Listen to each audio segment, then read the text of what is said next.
A long time ago in Ireland, there lived a man named Jack, known in his village as Stingy Jack, because he never wanted to share money or drinks.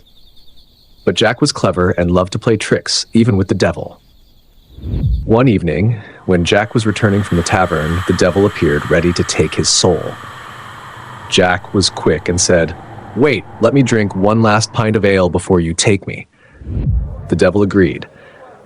But when it was time to pay, Jack said he had no money. "Turn into a coin," he said, "and I will pay for both of us." The devil laughed and turned into a silver coin. But Jack quickly put the coin in his pocket, next to a silver cross he carried. The devil was trapped. He could not return to his true form until Jack removed the cross. Jack made a deal. "I will let you go if you promise not to take my soul for 10 years.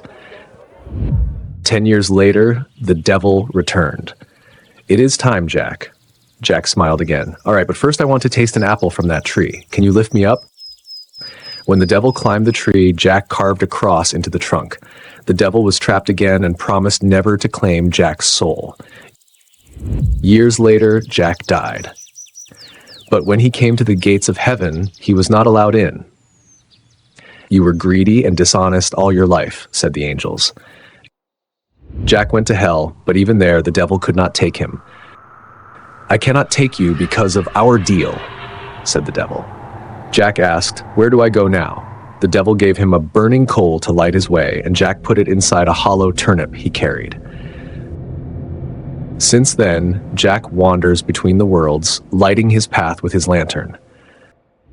Moral: even the cleverest cannot escape the consequences of their actions. It is better to be kind and generous than to wander in eternal darkness with only a small light.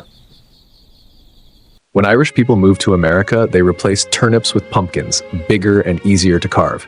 From that time, on Halloween night, people placed jack-o'-lanterns at their doors to scare evil spirits and remember Jack's story. Even today, people light pumpkins to honor Jack and to chase away darkness. Love the story? Tap and subscribe. More magical tales are coming.